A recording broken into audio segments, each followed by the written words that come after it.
And we're good. This is it. We can talk about Finally. all of our feelings. Finally. Welcome to the Coffee Spill podcast. Welcome. I'm Ricky. I'm Edgar. You know what? I'm thinking about the last episode. I don't think we introduced ourselves. We didn't.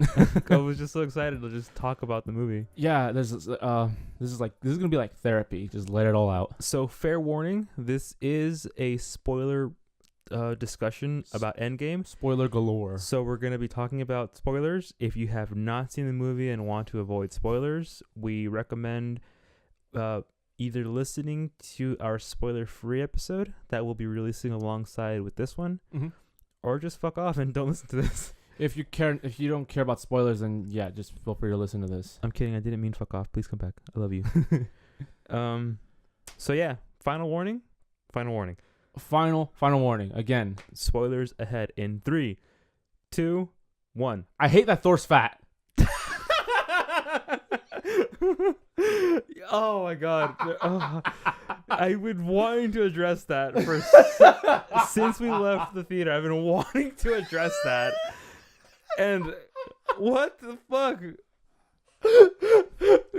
He just uses Stormbreaker as a bottle cap opener. Fucking hell. Anyway, I don't even know where to start with this. I want to talk about the final battle. I want to talk about the beginning. I just want to talk about. We can just break it down, I guess. We can. There's so much, man. Like, I cried. I was crying. there was this film. I will say this: they did a good job timing the funny moments and the moments where it's a good time to cry. Yeah, it was definitely. It was a Marvel film. It was great. Of course. Comedy was on point. Action was on point. The acting, It pulled on your heartstrings where it needed it, and then it knew when to let off that tension. of course. Uh, I mean, they had a good amount of time to write this. Can we just talk about it? I was so devastated when Tony went again. Final warning, spoilers. I think it's a little too late for that. If you're here, we actually haven't spoiled anything big yet. But like, final warning. At the end when Tony dies. Oh my god, that was a badass way to go. that was so hard to watch. Oh my god. And it's so hard but also badass at the same time, and a good way to be like, I'm done. This is goodbye. And it was, I'm getting chills just thinking about it. Oh my god. It was definitely he's going to be Iron Man for years. When he snaps his fingers. He said, "I am Iron Man." It's a Iron way Man. he basically talked to the audience as soon as he said that. And it's just saying like, it wasn't Tony saying it. It was Robert Downey Jr. saying it. Yeah, He I think is Iron Man. I think he broke out of character. It felt like he wasn't acting. That was Robert Downey Jr. saying it. if they said that he improvised that, I tip my hat off to him. That was if it was, because sometimes they do say like some lines are improvised. Yeah. If that was an improvised line, fuck yeah. Quick side note: I do have my respects for the guy, because he came a long way from drug abuse, being a junkie. He hit a really hard low back in the 90s, and look at him now. I'm very, very happy for him, and I mean, if he retires acting, he has every right to do so. I mean, he earned it. Yeah, he's gonna be when like hopefully our kids are looking like, who's Robert Downey Jr. Like, well, child, let me tell you a story. Let's go through the movie. Let's just talk about what went down. Head on first, it shows Clint, and this is where I mentioned about the insert shots that I was talking about in the previous podcast. Which, by the way, feel free to look into that if you really don't want to spoil again. It's too late. But anyway, like, anybody that didn't want spoilers is gone. But anyway, it jumps in head first into the film with Clint, Hawkeye, teaching his oldest daughter, how to shoot a bow and arrow. Yeah. And there's like an insert shot showing that he has an ankle brace where he's basically under house arrest, and that's the insert shot that I mean. Like, it's obvious. And it's like, okay, it also reminds you because of what happened during Civil War. And then there was also moments where they're showing shots of the other kids and Clint's wife, and it goes back and forth. There were a few moments like that going on in the film, which I do appreciate. Oh, that's very regular. You made it sound like it was some fancy camera work. That's normal. I know it's simple, but it's like it really does help a lot in terms of like not breaking the moment of a specific shot. You know, especially when it's a very, very important shot. Like the kids are there, they're acting cute. It's a nice, happy family. Yeah, And they vanish, and it's gone. They're gone. Yeah, like as soon as it opened up with that scene, I was thinking to myself, because like as soon as they showed the ankle brace, I was like, they're not showing us this family for no reason. Like there's a reason they're showing us this. Yeah. And as soon as it cuts away and his daughter goes to get the arrow from the tree, I'm like, she's gone, bro. And then it cuts over and like it pans over and you see the dust. I'm like, I fucking knew it. Like fuck. Like, the detail on that is like I do appreciate that it's not like the dust is starting to fade away. It's just barely. You can see it, but it's barely there. I'm wondering how, if it would have affected him differently if he had just seen her vanish rather than turn around and his family's gone. I wonder how it would have been different. Oh, he would have been ape. He would have gone ape shit. He went ape shit in this film already. Imagine if he actually saw that firsthand. I'm amazed. Like he was so willing to just die at what's the place called where the soul stone is? Vormir. He was just so willing to die, and it's like he's been wanting. He just wanted peace. Like at the beginning, he just wanted to like forget or like move on or try to move on. He just wanted to be with his family. Yeah, and then at the end, like he's just so willing to die because like from his perspective, he's like, I have nothing to live for. It's like, why should I keep going? And then it's like Natasha's like, so you can see your family, and he gets that. And I did not expect Natasha to die. I know. Like at first I thought, because I know how Hawkeye is, and I also know how Black Widow is. I actually thought that it was gonna be like a little moment of both of them fighting, like a last minute thing. Like it's like an instant pull off the bandage thing. Like they betray each other and try to kill each other. That would have been like I would have thought to myself, that's a little damn. That's like they're that desperate. No, because if you think about each character, there's no way either one of them would have killed the other. No, yeah, like it's not in their character because they're such good friends and they're the good guys. Like they're not gonna sacrifice each other. Yeah, and at the same time, it could have been like it would have been pretty hypocritical, especially when Black Widow. I keep trying to say Scarlett Johansson. Black Widow says a really nice line, and I really feel for her because of what she's been through, and I'm really anticipating for the next for her solo film to come out. Wait. That she basically said that she had nothing, and that she's getting a solo film, so it's gonna take place before. They announced that she's gonna have a solo film. So interesting. Yeah, so when she said that she had nothing, and it's like, yeah, like you were a stone cold killer, and now look where you are, and it like you really did feel for her, and the fact that she was willing to just throw herself away and let it happen for the sake of the planet, which by the way, not just the planet, the entire universe. Well, in the movie, it also mentioned like they talk about that. Oh, he snapped again, and he wiped out that planet. And no. So, when he snaps again, he snapped to destroy. Well, I guess he didn't snap, but he used the gauntlet again to destroy the stones.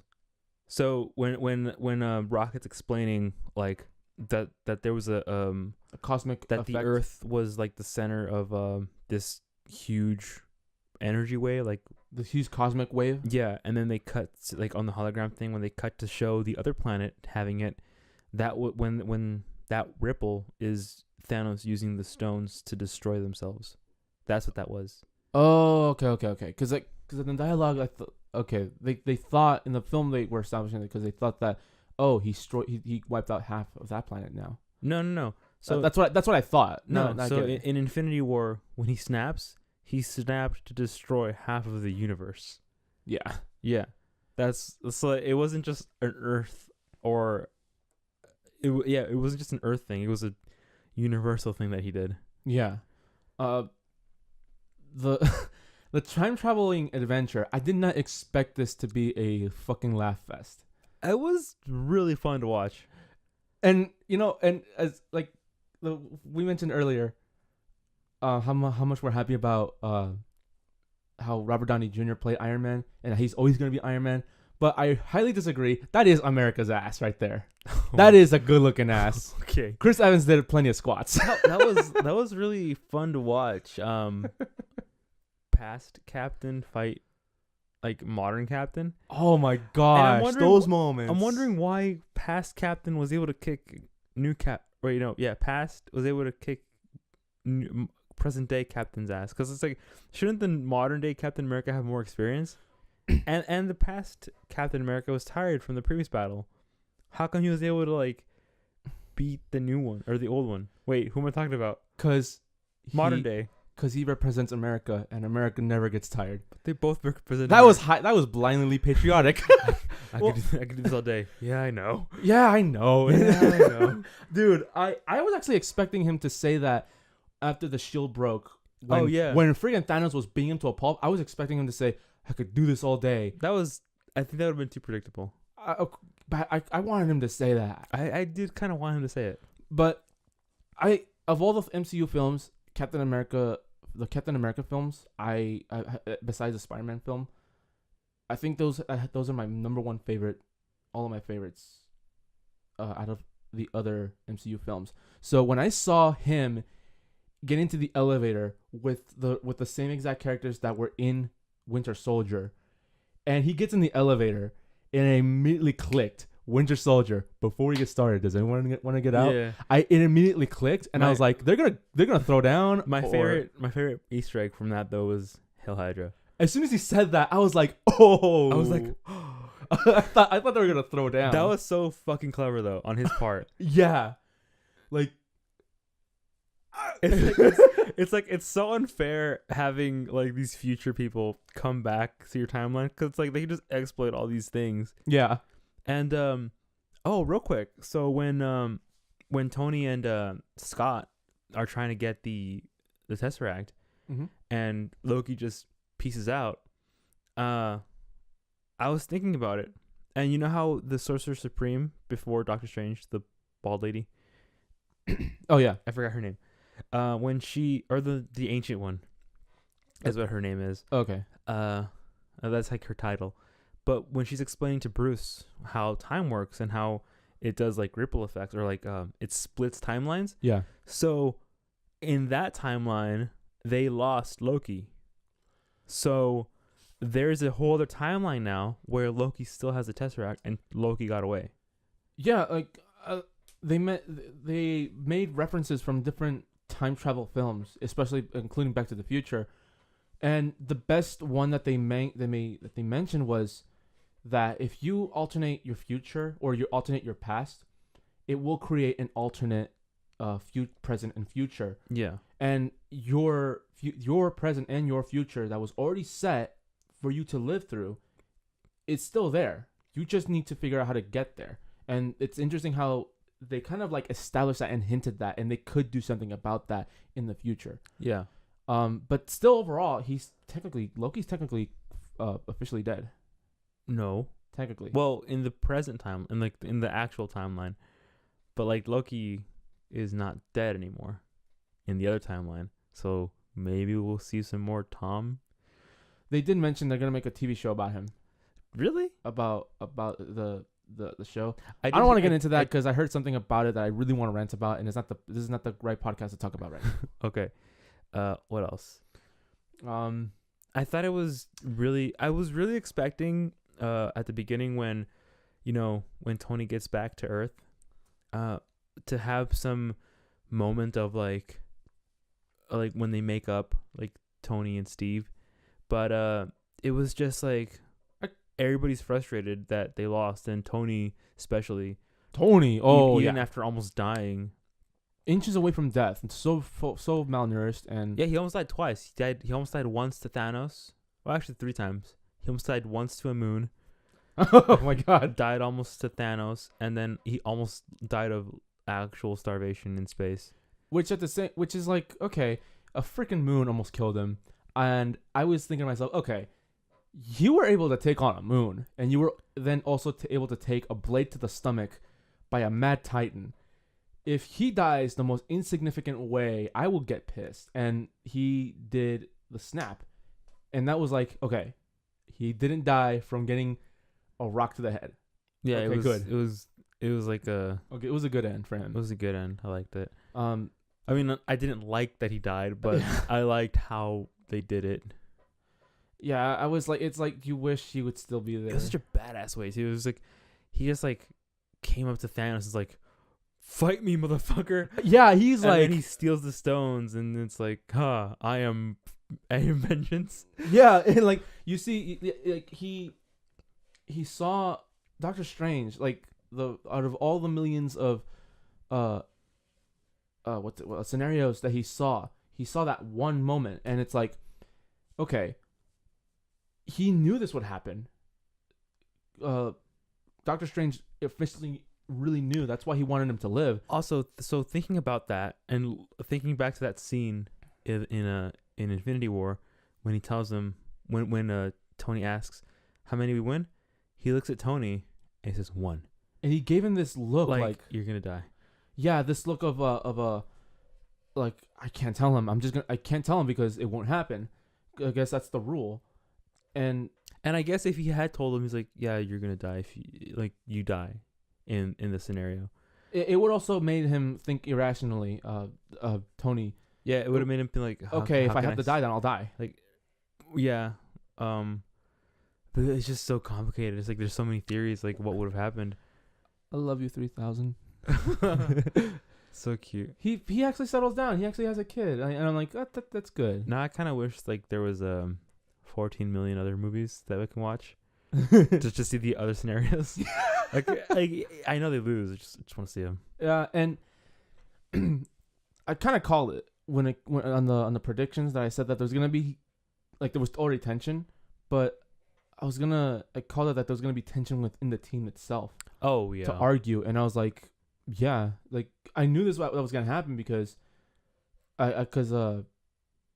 Tony had a good point where he mentioned everything from in Age of Ultron, like, this is gonna happen. This could happen to us, and how are we gonna get ready for that? And Captain America basically says that we'll do this together, and if we lose, we'll lose together too. And it's like, you kind of broke a promise there, Cap. Yeah, I can see like Tony's frustration there, but Yeah. at the same time, it's like it's not really anybody's fault. Like the government got involved; they wanted to like put the Avengers in check, Yeah. and regardless of what you might think of, like if the Avengers should be put in check or not, it's like it wasn't within their control. Like it wasn't their fault that they fell apart or fell out. Which became an interesting factor to the film, how they, they were separated and became like that very perfect moment for Thanos to act. Yeah, through most of the film, or at least I felt this way. I did feel like Tony and Steve still had some tension left over until maybe I guess right around the time when they traveled back to the 70s to get the Tesseract again. Up until that point, it felt tense between them. Yeah, like they were still mad at each other with their disagreements, but they were like, doesn't matter. I'm still pissed at you, but whatever. We had to do this. We had a job to do. We had to pick up the pieces and get to work. Yeah, even though Tony did like Russian, like initial D style, driving in and like said, I figured it out. I'm gonna help you guys. It still felt like it's yeah, fuck it. I'm gonna help you, 'cause I'm smarter than you. Whatever, I'm better. It did feel kind of like, okay, fine, I'll help you. It didn't feel. I mean, it was genuine, but it wasn't like they're making up yet. Yeah, like the entire team up was basically them making up, like, it's like old times. And I honestly thought that this whole thing was going to be a factor of don't do this. Like, you can't fix this. And it's like, they figured it out and they're going to go through with this. I actually thought that Pepper was going to be telling Tony, like, no, you have a kid now. We pretty much have a family here. You have a job here. I was worried when we found out that they had a kid. I was worried, and then I started thinking, well, like the world didn't stop repopulating. There's probably new babies born every day, even though the snap happened. I started thinking, wait, so are they gonna reset the timeline? Are they gonna like undo everything? That would mean that Tony loses his kid. Yeah. And I was worried that they were gonna have to make that sacrifice. And I thought, fuck, there's even more on the line now. Yeah. But yeah, I'm glad that they didn't put us through that, because that would have been too much for my little heart to take. Yeah, that's, we lost Natasha, and then next thing you know, we lose a kid. God, what else is there to miss? What else are we missing? Everything. There's so much to talk about. There's certain references in this film, like they go back in different timelines according to the films, and I like how they even put the year. Yeah, the years, like they're not. That was really cool. Like I would have been really surprised if they went as far as to like put different timelines. Like, oh, that actually took place in that time, in that year. Oh. What do you mean? Oh, like for example, when they went back to Avengers rather than, or like for example, Guardians, rather than be 2014, it says like 2009 or something. Better example, and this is a video game, but the Modern Warfare series in Call of Duty. Okay. The Modern Warfare 3 basically tells everything as a really good plot twist, and in that game, you are basically shown references like flashbacks of what happened in Modern Warfare 2 and in Modern Warfare 1, and it shows there the years. And this is like, oh, this took place during that time. Wait, it took place years in the future, a few years in the future. Oh, so you're saying that the movies, like you were expecting, for example, the movies to take place in like 2020, whatever. Yeah, maybe in the future or maybe somewhere in the past. That'd be too confusing. Yeah. I think that the way that they did it is fine. Yeah, as I was explaining it, I was like, okay, maybe that would have not been a good idea. Yeah, you went down a rabbit hole, you dumb fuck. What? Nothing. What was I gonna say?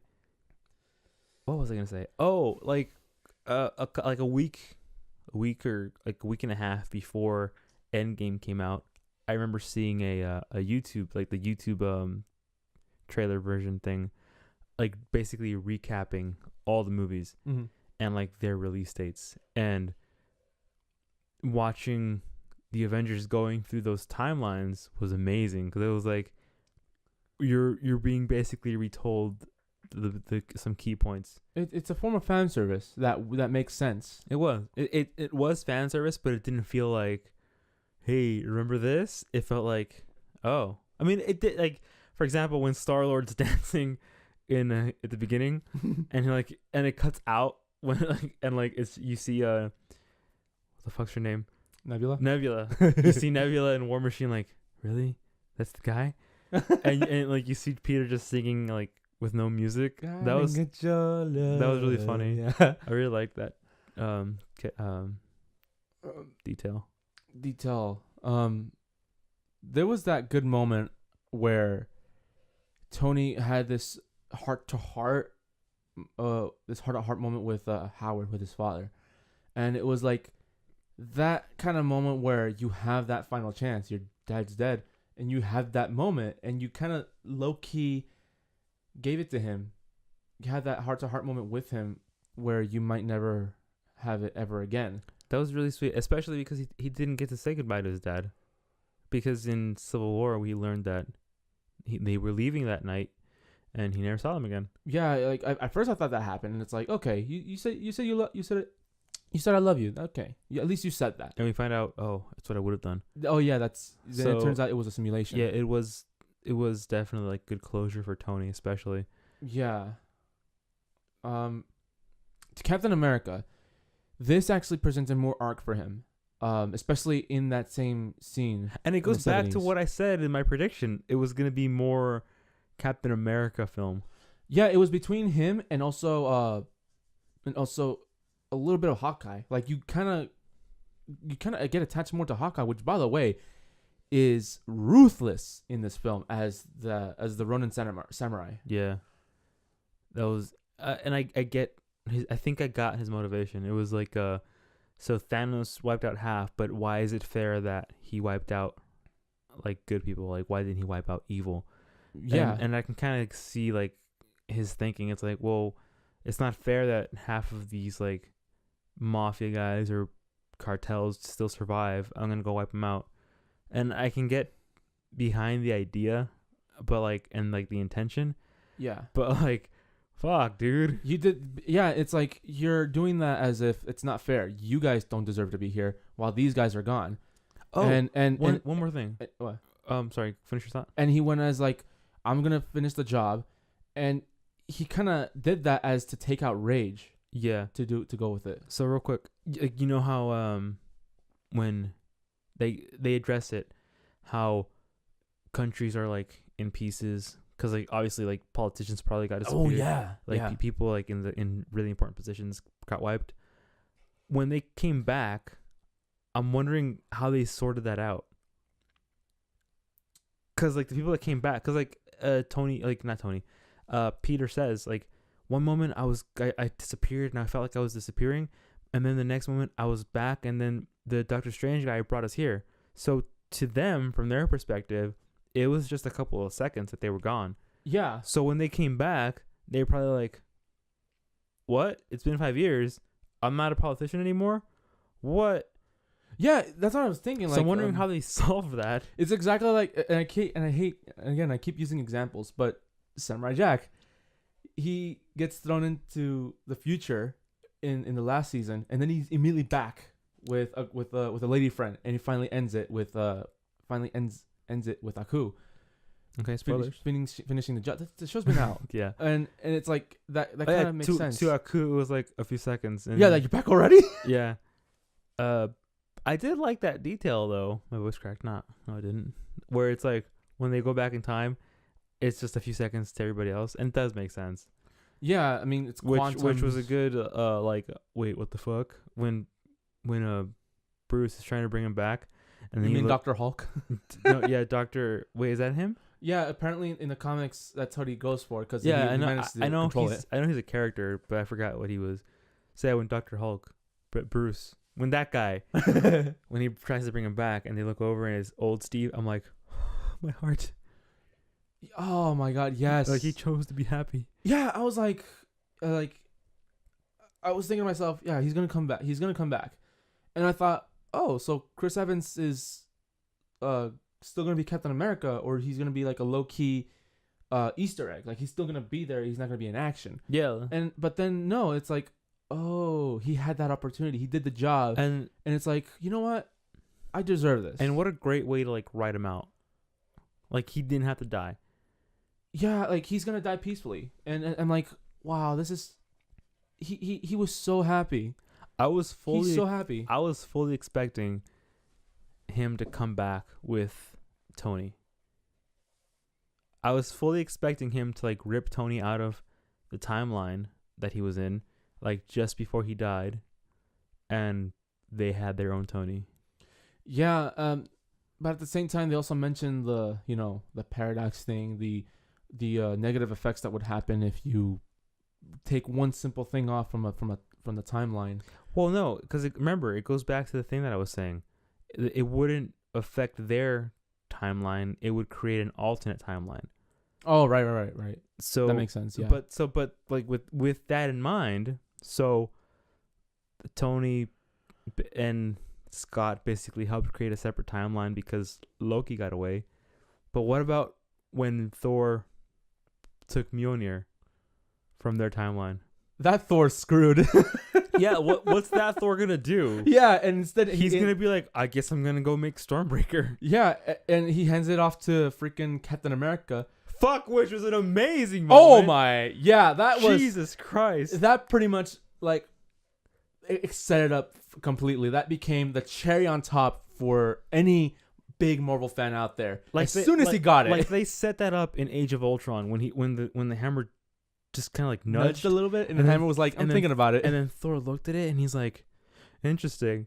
And then when he actually fucking does it, it's like Thor does like, I knew it. And like everybody was like, yeah. And what's also really cool, and it's like I almost wanted to question it, but he's Captain America. He's badass. He just freaking knew how to do it.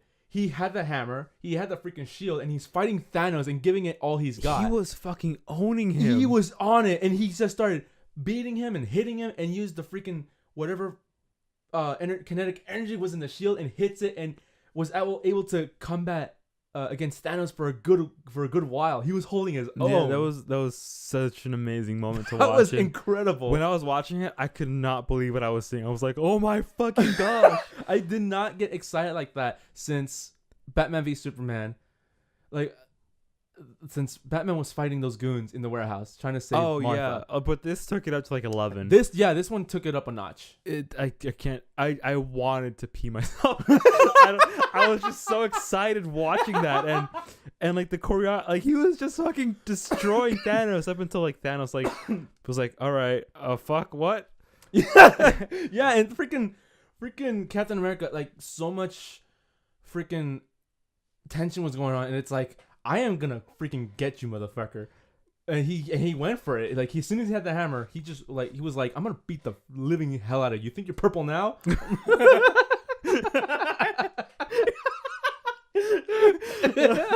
You think you're purple now? That's the great line.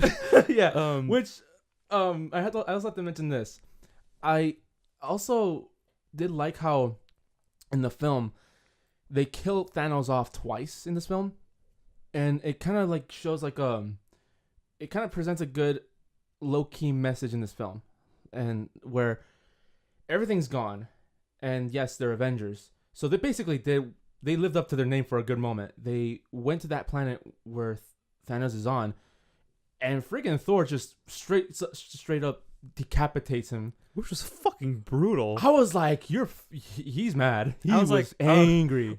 I went for the head. As soon as the head came out, I was like, wait, are we done? I was like, oh. Okay. I was like, what the fuck's the rest of that movie gonna be about? Yeah, I was like, oh, all right, credits, it's on. And then and the one liner, I went for the head. I was like, Marvel review. Yeah, and which is basically what it was. Yeah, it was basically Marvel review. Which is yes, and so what? So this is where I'm getting at with the low key message. They just went for it, but at the same time, they were acting immediately upon anger, frustration, and vengeance to just end him without thinking about, okay, well, think about the solution first. Try to think about, okay, is there a way to do it? But then as they start to realize that there wasn't, and they weren't thinking clearly, they took them 5 years to finally figure it out and be like, you know what? There's a way, we have a way to do this. They just needed to take their time. Well, it's not that it took them 5 years to figure it out. It's that Scott was trapped, and they didn't know about the quantum realm. That's what I'm saying. Like, technically, like, I'm not saying like they could have figured this out sooner. No, they couldn't. I'm not saying that. Like I don't mean to come off as that. It was like it took that time because it also took them to. They tried to move on. They were trying to just, you know what, it is what it is. We lost a lot of people, and it's gonna be the very thing that this was like 9/11 to them. And I think this was way more than that to them. You know what? Yeah, probably way more than that. Which isn't to diminish what 9/11 is. Yeah, just to clarify that. Actually, I'm just gonna drop it. There's no comparison. Yeah, so one's a movie, one's real life. Yeah. But you kind of know what I'm getting at. Like, they try to move on, but then they're like, well, there's a way to do this, and we know how to finish him off properly. And it doesn't have, we can actually do this by careful planning and being patient. And it paid off, basically, in this film. Whereas at first, they just wanted to straight up massacre this guy. I think at first they wanted to, like, interrogate him, like, all right, motherfucker, where the stones at? And then he's like, I broke them, mate. Did you see this face? You know how I got the scar? I snorted these guys. I snorted them. It's like, I made them into chili powder and I snorted them. It's like, I don't know nothing. Oh, you know nothing? He's my ex. You ever met my friend Stonebreaker? He's a good fella. When Thanos was like holding Stormbreaker up against Thanos, or when Thanos was holding Stormbreaker up against Thor, okay, I was expecting him to say something. But then I thought, oh, this Thanos doesn't know. This Thanos, because this is past Thanos. yeah, this Thanos became like, well, I know what happens. I die like this, so fuck it. I'm just gonna go head on. Wait, would he have known? He knew. Well, he knew that how future Thanos died. He didn't know how. Well, because he had the plan ready to go. Like he wanted to do. No. What I'm referring to is, you know how Thor threw Stormbreaker into Thanos' chest? Oh, that's what you mean. Okay, that's what you mean. Past Thanos was doing it too, but I'm like, how would he have known? But it was kind of like a good reflection. Probably, yeah. That's right. Yeah, okay, that makes sense. I was watching there's already some memes coming out, and like some like it's like on Instagram, I get recommended like a bunch of like Marvel stuff, and one of them was. It showed an image of the arc reactor, or not the chess piece that Tony has, and it was from the shot of that video I was telling you about, or no, from the trailer when only some things are red. You know what I'm talking about? Oh yeah. Certain red it was accents. in the art reactor. There was like some red pieces around it.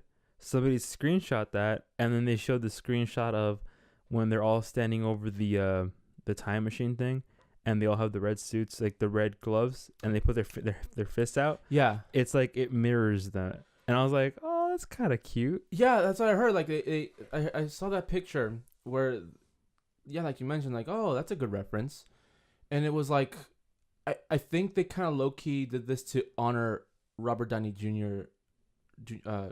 Basically Robert Downey Jr.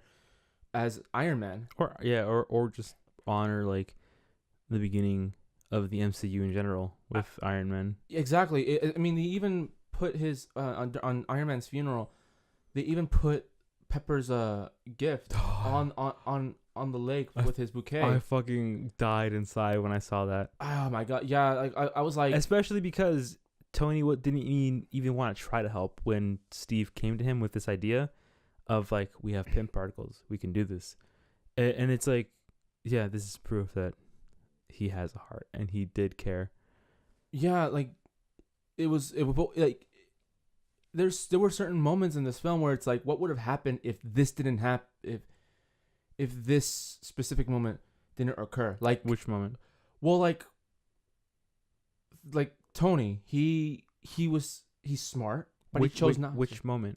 If Tony had decided to not help, yeah. They probably would have fucked it up because Banner didn't really know what he was doing. And not only that, they also a small detail where how what's his name, Scott. Sorry, how Scott gets out of the van.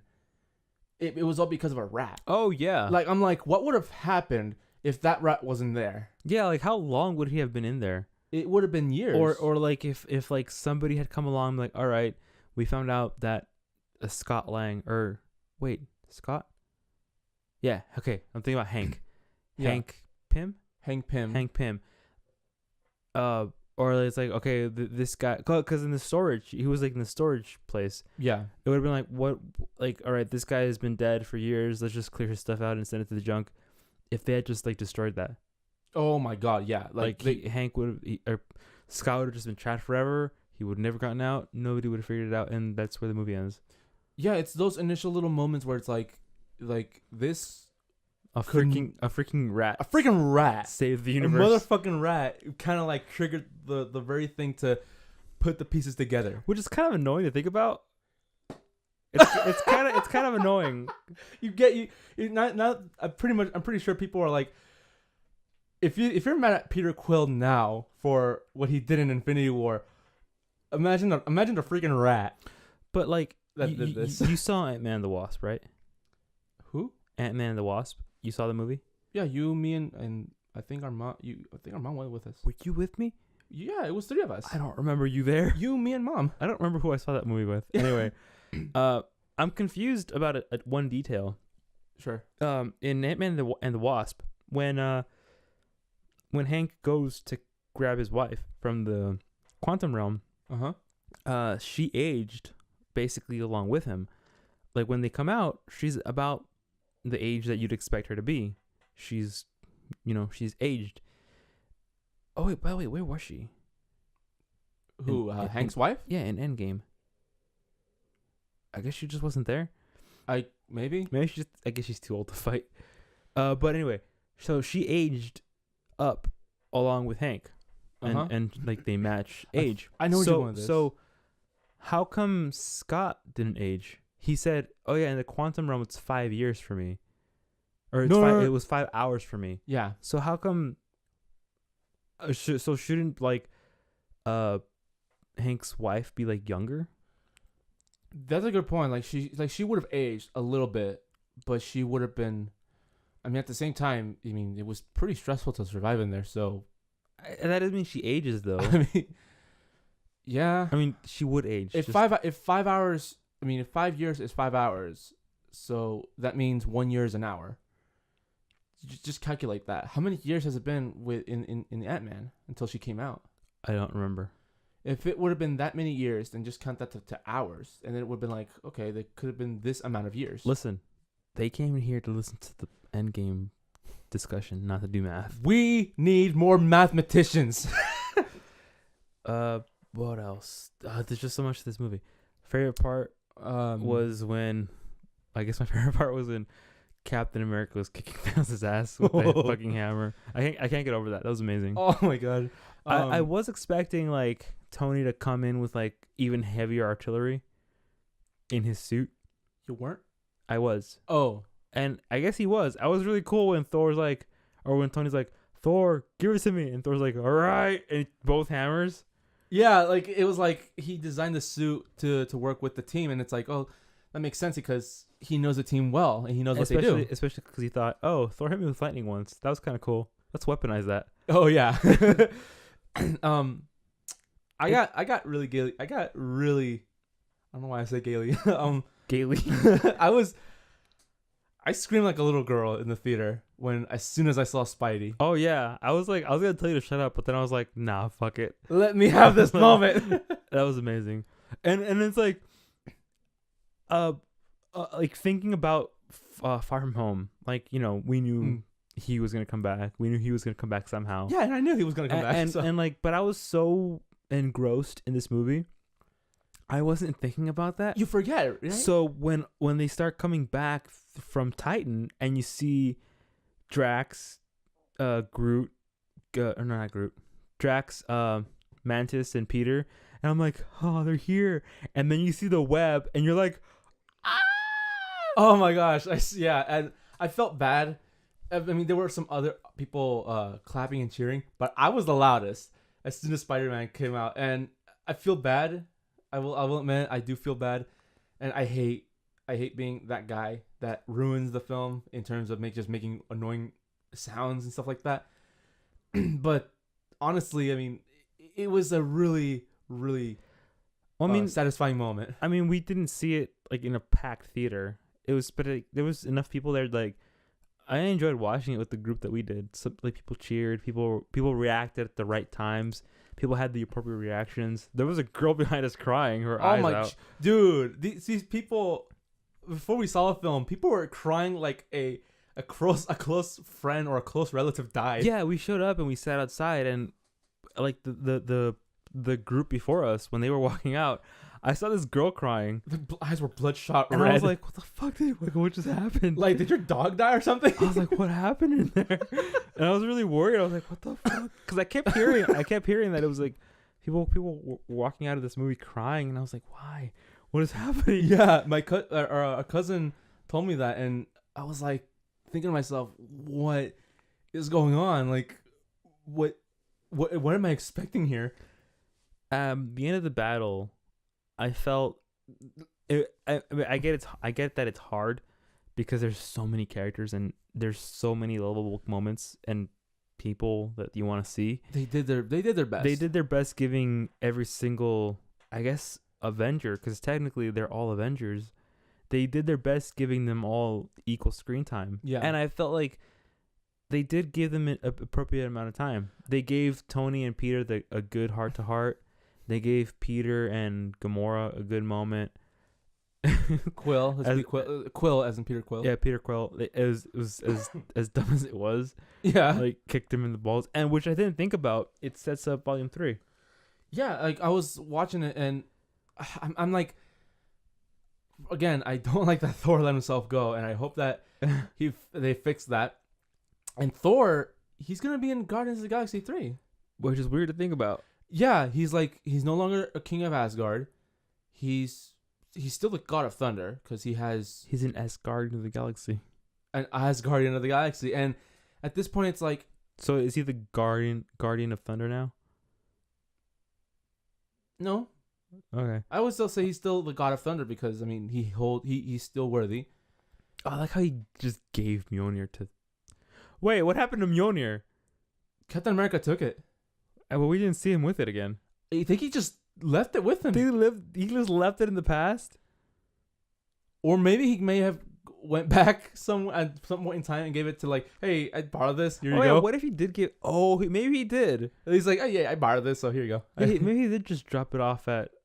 I could imagine how Odin would have reacted. Like, who are you? Oh yeah, I'm a friend of your son's. He let me borrow this. Here you go. And he's like, how the fuck did you carry this? No How are you? What? And he's like, Who are you? He's like, no time to explain. Bye. And he just time travels out of there.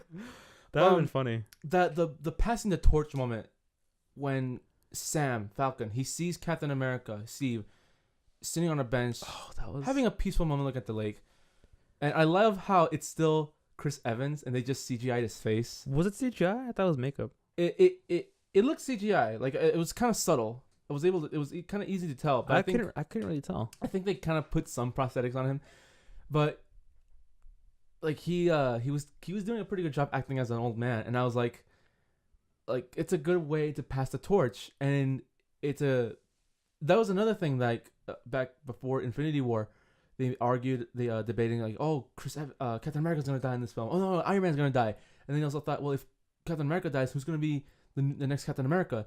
Bucky can be Captain America because he already has a star on his shoulder. I was like, well, he already took that off. Well, then Sam, because Falcon is Captain America in the newer comics. Yeah, I was kind of expecting like somebody was gonna take up that mantle, and it was like what got me was, he's wearing it, he picks it up and he puts it on. He's like, it doesn't feel like it's mine, and then Steve says, well, it is, and I was like, my heart. Yeah, it's like it's gonna take some time to get used to because I don't see myself using this, and it's like an uncomfortable feeling where it's time to pass the torch to somebody else, and this is gonna be a new person that's gonna be taking that responsibility. So I'm actually excited for the Falcon to be the new Captain America. What really hurt to see was the message that Tony left for Pepper. Oh my god! I was expecting, I was expecting. Yeah, the narration, I was expecting it to be Tony, like actually like him, like maybe like he's scarred on like his right side and maybe trying to recover. But when I saw that it was a recording, I was like, fuck, he is dead. I was watching it, and like the moment the arc reactor just shut down, that's when it pretty much confirmed that, like, yeah, he's not coming back. He's done. Yeah. And the narration, I thought it was basically Robert Downey Jr.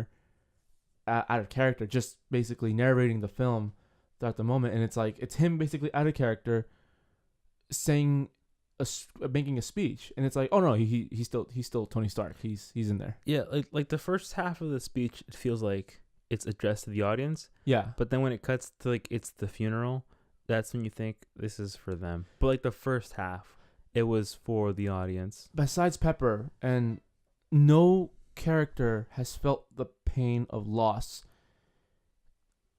than Peter. More than Peter? More than Parker. Why? 'Cause yeah, there's his daughter, right? It's his daughter. Yeah, I mean, yeah, but she's very, very young, and she doesn't get it. Like, you can kind of see that. There's a sense of innocence and naiveness that's like, she doesn't get it, but one day she will. I don't know. Right? I feel like... And everybody feels that pain, but with Peter, if you think about it, coming from a character who I think already lost a father figure before Tony, it's like he already lost another one, and it's like if he meets another father figure, it would probably kill him. I think those are two unfair comparisons because one is his actual daughter, Yeah, and one is more like a student figure. Like, sure, Tony was like his mentor in a way, and Peter did look up to him, but I don't think it's a fair comparison to say like, oh yeah, Peter, it hurts Peter more because it was like a father figure. Like, but like, think about the daughter. It's his literal dad that she lost. It's not a fair comparison. Just because she's younger. Probably, it's a good point. It's just that he really did feel. I really did feel him. Oh yeah, for sure. Because especially when he was introduced in Civil War, and then when he, tried to impress Tony in Homecoming, and then it led up to this point, and it's like, he was already like what do you call it, knighted, because he's shown in Infinity War, he was knighted to be an Avenger, so he is an Avenger. Yeah, basically. And I'm pretty sure thinking about, okay, I'm an Avenger now, and I can imagine him thinking, well, finally, when this is over, I'm gonna be part of the team. I'm still gonna be able to work at school, but also at the same time, I'm also gonna be working alongside with Mr. Stark, and I'm gonna be learning a lot of cool things. I'm wondering how his tech is gonna work now, because Tony supplied it basically. So I'm wondering, is Peter just gonna like make do with what he's got? Is Stark Industries gonna be like his sponsor? Which it is kind of looking like it in the Far From Home trailers. Well, Happy's there. Yeah, because Happy's there. So I'm wondering if Stark Industries is sponsoring him. Like, we're sponsoring Spider-Man. Yeah, I was thinking about that. Like, the way how it looked at... now that you mentioned that, like, it's a good point. I also thought... Here was something that I was also thinking about, and this was, like, in the back of my mind.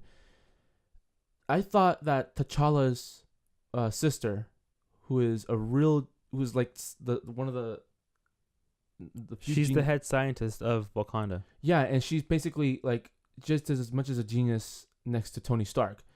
I thought that she was gonna be looking into Tony Stark's tech and be like, I'm gonna continue what he did. And he would talk to Pepper and be like, and then she would become like the Iron Woman in the comics. Yeah, and it'd be I think she's I think in the comics, I don't know what that character is, and I don't even think it is her, but I think the female version is Ironheart. I think that's the name of that hero. I don't know. I don't know much about the rest of the lore of at least the Black Panther portion of the universe. I don't know much of that, but I thought that would be it because she's a genius, and also at the same time Peter's also a genius. And I thought to myself, like, two geniuses working together, and it's like she could be making some of Peter's suits. Well, there's definitely a lot of like world building that that is probably implied. For example, like when Wakanda opened up its borders to the world, I was imagining like, oh, so then Tony probably got his hands on some vibranium, yeah, and was able to use it on his suits, which is how he got nanotech. Probably, yeah. That was just like my thinking. I've never looked into like the world building of if that was true or not. But aside from that, back to Endgame. It was such a great moment to see all the Marvel characters like coming together at the final battle. That pretty much, like, as soon as the army came out, Thanos was like, all right, Thanos was like pissed and super annoyed, and he had no remorse. And as soon as he stood up, he's like, I've had it with this. It's time to end this. I'm tired. I want to go home. And that shot when it's just Steve. He's on his own. The entire army. He's the alone. Armada. And he's still willing to freaking go out there and fight. He's like, fuck me. I mean, fight me. I meant fight me. Like fight me. Sorry. Like, yeah, it's like, oh god, this is where he dies. He's so screwed, but he's gonna die trying, and at least he tried. But then next thing you know, you see the orange rings, and brings out more Wakanda, the fighters from Wakanda, which brings up that factor of like, well, what happened in Wakanda after the war, you know? And it's like, well, the war continues. It's right there, on basically on top of the rubble of Avengers headquarters. Yeah, that must have been weird for the Wakanda warriors that got dusted and then they came back. They must have been like, wait, now we're fighting this here? What the fuck? I was stripped away. I'm back. And then like, yeah, like they obviously the Wakandan people had time to like rebuild their army, so they must have like at least doubled their numbers. Yeah, they probably did. And then they also brought some of the some wizards, some what are they called? Sorcerers with Doctor Strange. And I love Doctor Strange how he's like, is that all of them? He's like, you wanted more? Somebody pointed out a really funny fact, or a really funny like detail. So you know at the end of Ant-Man and the Wasp when they get vanished. Yeah. So 1 sec, it's like from the Wasp. I forgot her name. Hope. Yeah, Hope. From Hope's perspective, yeah, which is the Wasp. From her perspective, 1 minute she's standing on the roof, helping her dad figure out like this experiment and get quantum particles. Yeah. And then the next second, she's walking through a portal to go fight aliens. So the next time you see the movie, mind fuck of this woman. So the next time you see the movie, look at her reaction. She's like, "I guess this is Tuesday. I guess this is my day." Okay, it's like I'm back. Oh hey, I might die again. All right. Because like in front of her is like this army of aliens, and then around her are like these Wakanda soldiers and sorcerers, and the Avengers, and it's like, all right. I'm guessing fighting now. Probably the biggest support to hype the whole damn thing for this freaking war. And I love it when they do this, when the freaking armies clash and they have that moment of, this is going to get ugly. But the biggest piece to hype the whole thing up was when Black Panther was yelling, Ibombe! And they all yelled with him. Yeah, that was really hype. That's how you hype an army to fight a war. It definitely was really cool. And it's like thinking about like all the Marvel fight scenes. You think of Avengers, and it's like, yeah, that's a cute fight. Oh my god! But at the time, that was a really big fight. Yeah. At the time, it was amazingly coordinated. It was just a small group of heroes fighting to save New York. Yeah. And then Age of Ultron amps it up to this whole city, and you get just a few more Avengers. Treat a city like a freaking meteor. Civil War. Well, I guess Civil War isn't a fight. It was more like an argument in the house. Civil War isn't a Avengers film, but it was a bigger fight within the heroes, which is pretty cool. Yeah. But then Infinity War, you have the Wakanda army against the, what are they? Chitauri? No, not the Chitauri. Those things. I thought they were. At first, I thought they were like, oh, these must be those alien dog things. Those mad dogs. But then I'm like, how are they gonna like amp this up? How are they gonna pump this up? And it's like, oh, Endgame's here. Yeah, like you said, like, oh, Infinity War is like the biggest fight. It's the biggest crossover, and then it's like Endgame. Hold my beer. Yeah. Like. Yeah, pretty much. I really loved Peter's reactions when he's still such a kid. Like it's funny when Captain America throws Mjolnir and Peter gets a ride on it. Queen's heads up. And then it was funny. He's like, Queen's heads up. And then he's like hitching a ride with all these characters. It was really cool to see his reaction. It's like, okay, so now there's a female Iron Man. Oh, it's a fucking Pegasus. And then he's like, he hands it over to Captain Marvel. He's like, I don't know how you're gonna get this through that. And it was an amazing shot of like all the female heroes. Yeah, it was so cool, and it was like that. There was a group of girls next to me. They were all like, "Woo!" Yeah, girl power. Yeah. You know? In my head, I was like, "Fuck yeah!" Yeah, that's how you build it up, right? I was there. really sad that Natasha wasn't there though.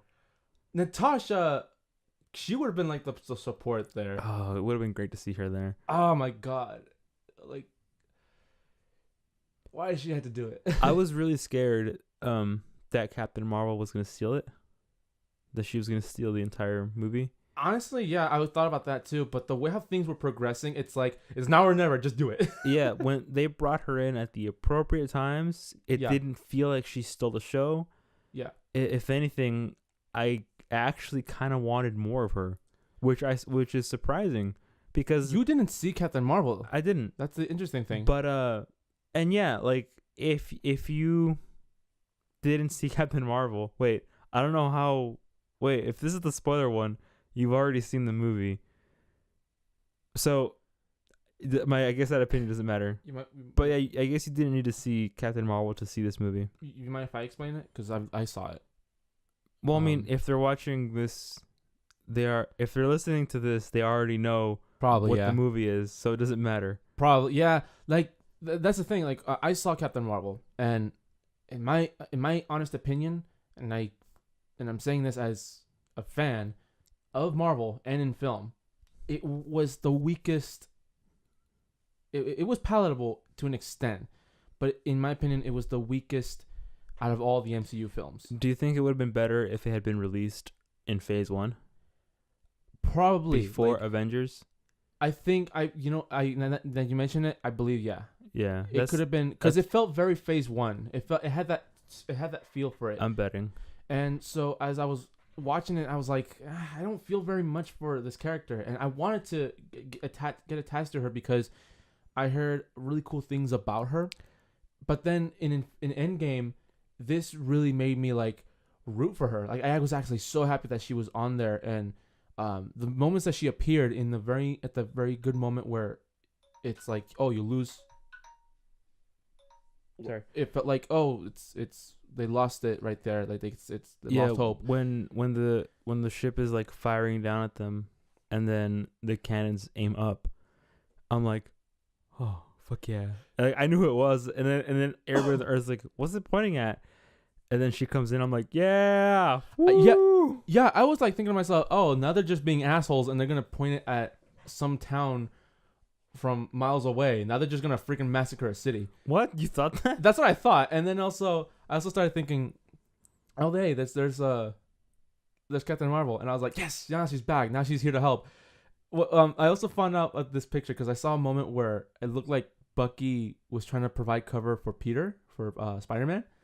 There was a funny comic fan. Wait. Before you go on, back to Captain Marvel. Oh yeah.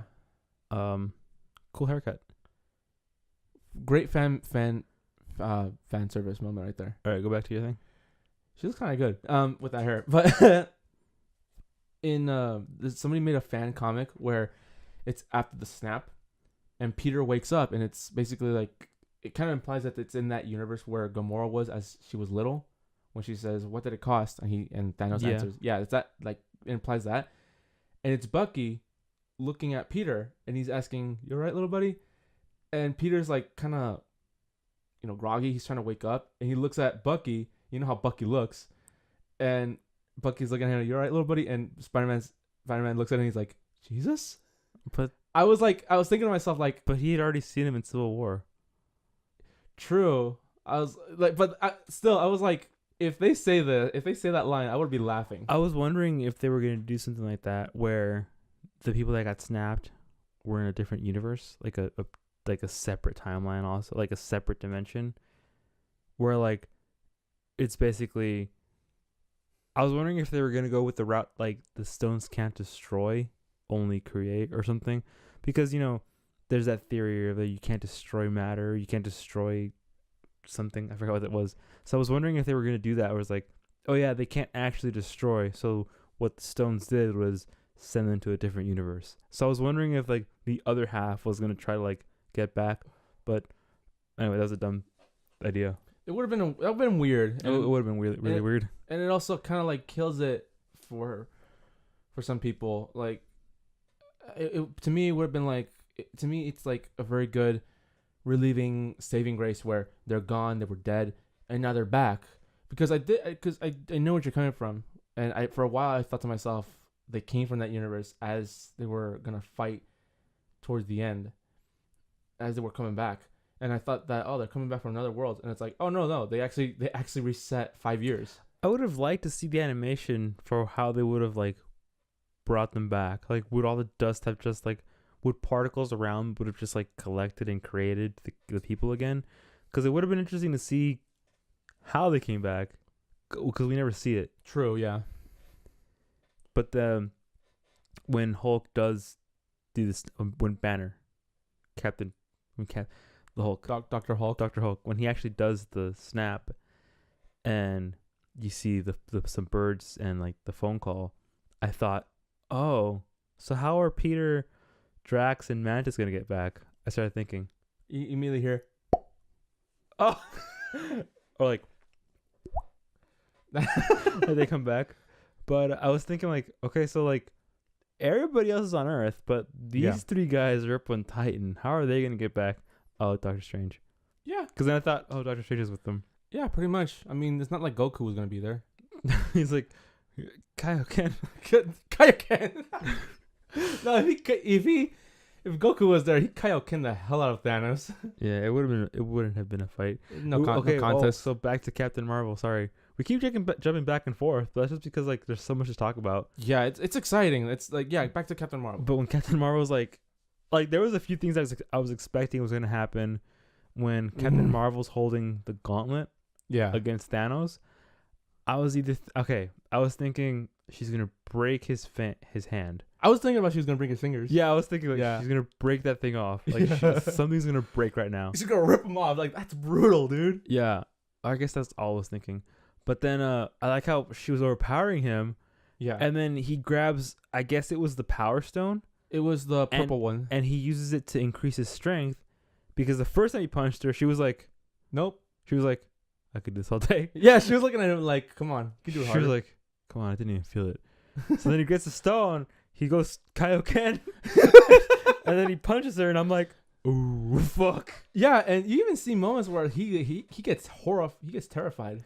So, sorry, I keep jumping back and forth, but yeah, that was a cool moment. So now back to Hulk, Banner. So what happened to Hulk? He's so nice. Because Hulk was his own personality. Like, Hulk was his own being. So I wonder what happened to him. Like, I wonder how the comics explain that away. Because the way Banner said it was Banner's mind with Hulk's body. So I'm like, what happened to Hulk? I think. And can Banner get angry the way Hulk does? Now that you mention it, there was a moment where in the film, Scott was they were trying to do some experiments on the time traveling stuff, and Scott was kind of like nagging at Dr. Hulk, and you can kind of see Dr. Hulk like he's really trying to hold in his anger, like I hear you loud and clear, like, all right, don't get mad. Like, he's so nice in this film, like he's really sweet, he's really nice, but you can see subtle moments where he's really doing his best to hold back his anger and not go apeshit. I think it's years of practice. Yeah, years of holding in his anger. Yeah, pretty much. And but yeah, like it has something to do with the comics, and at the same time, I think it's like I feel like it might be a pretty famous thing that goes on in the comics that I probably don't know about. You know what would have been really fucked up during that scene with Scott going back and forth into the van. He comes back as a fetus? Yeah. Oh. That would have been really fucking weird. I was like, oh. I think that would have been too far. They already had decapitated Thanos. Either as a fetus or a dead man. A dead what if a coffin came out? That would have been weird. The sperm comes out. Oh. Like an empty suit comes out and they're like, what happened to him? Oh. Stop. Stop. Okay, we get it. Or because it is Ant-Man and an enlarged sperm. This is we're going into some weird territory now. Oh, sorry. It's 2:34 a.m. as we're recording this. We're so sorry. So I am kind of loopy. I am sleepy. So having weird conversations. We can end it now if it gets weirder. No. There's a few things I guess I want to talk about. Sure. Or I guess I'm running on blank now. CGI. I guess we talked a little bit about that in the previous movie, but yeah, CGI. Hulk did look weird. Like, it was very obvious. Yeah, and Thanos looked pretty much the same. Like, I mean, it looked pretty good, and I mean, like, in a good way. I mean, they definitely put the budget where it counted. Yeah, if you compare Iron Man in Infinity War and to this film, the suit looks more realistic. It did. Yeah. I did like his suit more in this one. It did look good. Exactly. Like I didn't mind Hulk being like CGI man. It was like I was like It's a given, yeah. I was like I buy it. It's all right. Yeah, I mean, But, like, he's not real, but it's like, but the effects for everything else was good. I liked it. yeah. It definitely matched and it went well. I did like how the footage from the previous movies didn't like they. Sorry, I'm dying. I did like how the footage from the previous movies went well with these movies. Oh yeah, like, so, like when they do that cutscene to coherent, yeah. when they do the scene in Avengers 1, that shot of all of them, and then it cuts to like the other, like a block down the street, and they appear. Yeah. I did like how they inserted all those shots. Props to the some of the, what was I gonna say? I mean, they probably used some CGI to really make sure that they look alike when it comes to like a single shot of both exact same characters. Because I mean, there's like a certain shots where Captain America is talking to Captain America, and both of their faces right there. So obviously CGI was there, but props to some of the stunt doubles there, who pretty much try to do their best to look exactly like the originals. One of the captains was wearing the helmet, so that definitely made it easier. A little bit, yeah. So I mean, still, I mean, props for that kind of effect, because it was really good. Like you were able to tell the difference, because one was wearing a mask, one wasn't. But at the same time, it's like it's still kind of easy to like tell, because not everybody looks exactly the same. I'm wondering facial wise. I'm wondering like it would have been really cool to see in when Steve fights Steve, and then Steve says, "Bucky's alive." Oh yeah, it would have been really cool. Like they talk to each other, and then Captain America has the secret for all these years. Yeah, it would have been interesting. Like, if we don't succeed, this is gonna happen. Yeah. So be ready. I did. Tony was right. I did kind of want to see, past characters interact with the future characters. Like when Tony. Yeah. When Tony goes to the flat when Tony goes to the floor where they're cornering Loki, and Tony like walks towards the camera, like past Tony walks towards the camera. Yeah. I really did want to see the two Tonys interact. I would have loved to see that, because they're both such smartasses. Yeah, I really wanted to see that, but I guess they were on time. Yeah. I was almost kind of worried about how the characters were being portrayed in there. Like in the first Avengers, you kind of don't see what happens, but in this one, it does show you about what happens right after they pretty much arrest Loki, which was really cool to see. Yeah, it was really cool to see like the process, and I was kind of worried about how they were acting. They were kind of like, "Hey, you want a drink? Yeah, let's sit around." And it's like, and you're letting the regular guys clean up the mess, and it's like, can you the regular guys, like guys in the suits, the military, construction workers. It's like, you guys are a lot stronger than they are. Can you help out? Can you at least help out a little bit? Oh, you mean like with the mess? Yeah. Nah, it's not their job. Well, I was almost worried about that. Because then how's Vulture going to get the tech, Falcon? Well, didn't it... Wait, did I say Vulture? Yeah. Yeah, Vulture. No, Falcon. The Vulture. From Homecoming. Yeah. Okay. Yeah, I know what I fucking said. Don't question me. You're right. Anyway, anything else? We've been talking for a while now. Yeah, I mean, we pretty much covered the major points in this film. Yeah, like there's just so much to talk about. I'm definitely gonna go see it again. Oh yeah. Hopefully it's still there for the bigger screens, because I really want to see this at the biggest screen possible. Yeah, I definitely want to see this in Dolby. Dolby, without a doubt. Like, and it was the moment it comes out on Blu-ray, I'm nabbing that shit. Oh, without a doubt, I'm definitely not only gonna get that copy, because apparently you can already pre-order.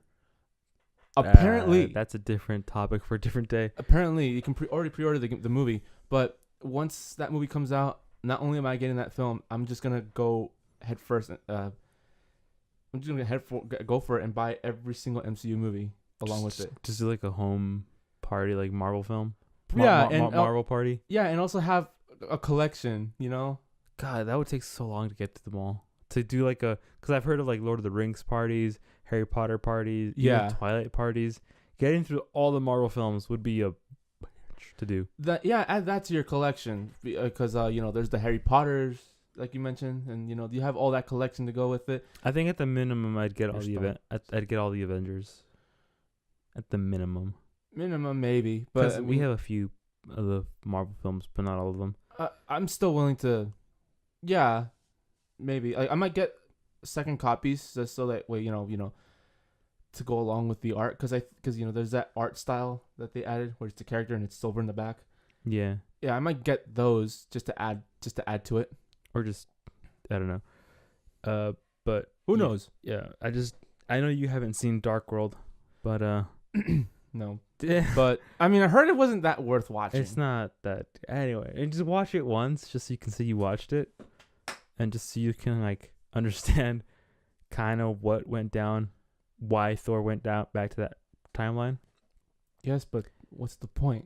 I guess what's the point? Since Thor already got fat, He got fat, and he's a freaking god of. He's a god of God of Lebowski. Yeah, I did keep thinking like, oh, this is Lebowski, and then Tony said it, and I'm like, I knew it. I fucking knew it. God of Lebowski. I love that I said that. I bet he drinks White Russians. He likes Bloody Mary apparently. I didn't think he would get that drunk. Yeah, I wonder if he'll work. I wonder if he'll be fit for I hope they change Guardians that. 3. I hope they change that a little No, bit. fuck it. I hope he stays fat. He's Thor, and it's like he still has Stormbreaker. Who gives a shit? And I'm like, I honestly thought he was gonna get along with Star-Lord. There's gonna be some hilarious one-liners for Guardians 3. I can already see this happening. Yeah, I wonder what the next setup will be For the MCU. I keep hearing rumors that it's gonna be Galactus, but I'm like, really? If I can see that, I guess we'll just have to wait. I mean, who's bigger than Thanos before Galactus? Who else? I don't know. Oh wait, I think Adam. They're setting up for Adam. I think. Who the fuck is Adam? Did you watch Guardians 2? Oh yeah, the guy in the golden coffin thing. Oh, I wish we had cameras. Yeah, the face made was fun. Anyway, I guess we're just gonna wrap it up now. I feel completed. Yeah. 10 years, 11 years waiting. 11, yeah. And it feels. I have closure. It feels good. Like I'm ready to move on. Let's see what else is gonna be going on in the cinemas. Yeah, I know. Like these past few episodes, we did release a bunch of like Marvel stuff, but like I swear, like this podcast isn't gonna always be about Marvel. Yeah, it just happens to be around a good time where there's a lot of Marvel stuff happening. I feel like we will still talk about it because I mean, there's obviously gonna be a little bit more. I mean, obviously, MCU films. Obviously, in the future, yeah. if a new MCU film comes out, we'll talk about it. But I mean, this isn't a strictly movie podcast. We'll definitely talk about other things. Yeah. So I don't know. I can't even think about what we're gonna talk about for the next episode. But I guess we're done with this one. Yeah. Go see Endgame if you support them. Yeah, support Marvel. Support it's really worth your money and time. Excuse me. If you already saw it, go see it again. Well, I mean, if they got this far, they've already seen it. Yeah. Unless you're like that weird person that doesn't care about spoilers, and you listen to spoilers to see if you're even gonna go watch it.